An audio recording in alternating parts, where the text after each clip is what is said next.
Hey, how's it going, everyone? Welcome to Shifting Lanes. My name is Hanson. Thank you so much for tuning in, and welcome to another episode of Before You Buy. This is a segment where I like to talk about the car's features that I like, dislike, what it's like to drive, so on and so forth. So without further ado, let's get going. I'm sitting in the 2020 Subaru Legacy XT. This comes with the 2.4 liter turbocharged boxer engine. It's got 260 horsepower and 277 pound-feet of torque. Of course, that's attached to a CVT transmission, so I'll let you know what that's like to drive around the local roads of Monticello, New York. And because it's got a CVT, that means that the fuel mileage is going to be a little bit on the better side.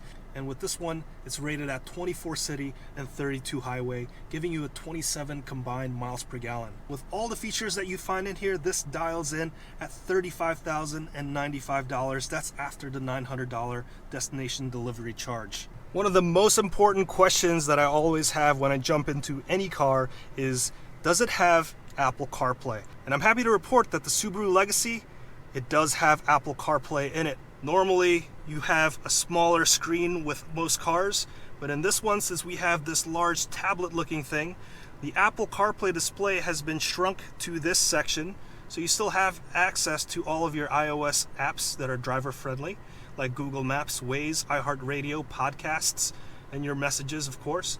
And down below is where you have all of your stereo and all of your HVAC display information. So still is condensed in this section. I like this layout actually because I could see both. Usually if you have a smaller screen, you have to toggle between the two displays. The next question is, does this have Android Auto? And I'm happy to report that Android Auto is available on here, so yes, thumbs up to Android Auto and also Apple CarPlay. As for the rear seats, plenty of space back here, lots of leg room. As you can see, I'm 5'8". This is currently positioned where I'm comfortable in the front seat, so you can kind of see how much space there is there. And heated back seats, which is awesome. Also USB ports for your rear passengers. Cup holders and center armrest, always good. And just take a look at these leather surfaces because I like this a lot. All right, now that we're on the road, let me give you my first impressions of this car. And first thing I like, it's that XT motor, the 2.4 liter turbocharged engine. When this car has lived its life, you're gonna find these motors continue to live on in a bunch of tuner cars. I'm willing to bet you on that because this thing has really good torque.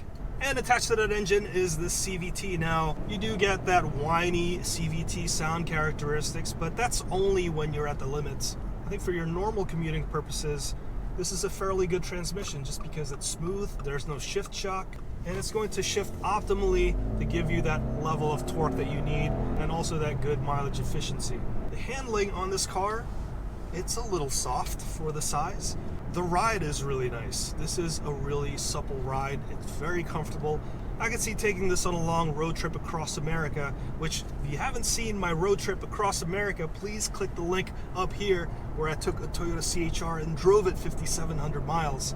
I think this is a much better car for a long road trip like that because there's a lot of creature comforts in here that I found missing in that subcompact crossover that I took. Let's discuss interior quality and ergonomics because this is where you'll be living in the car.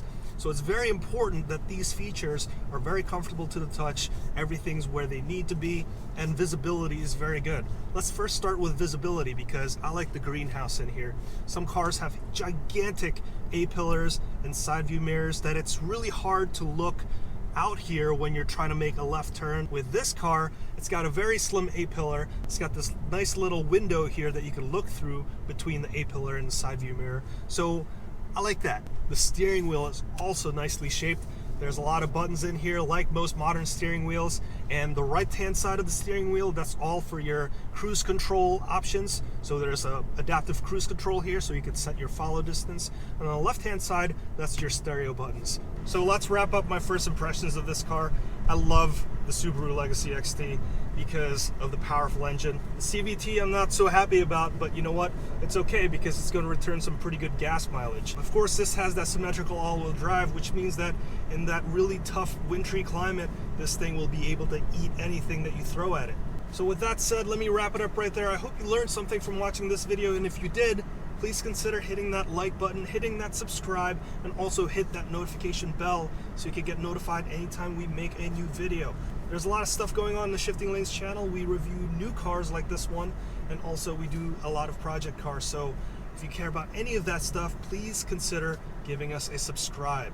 There's a lot of videos on the internet and you decided to watch us, so I appreciate that very, very much.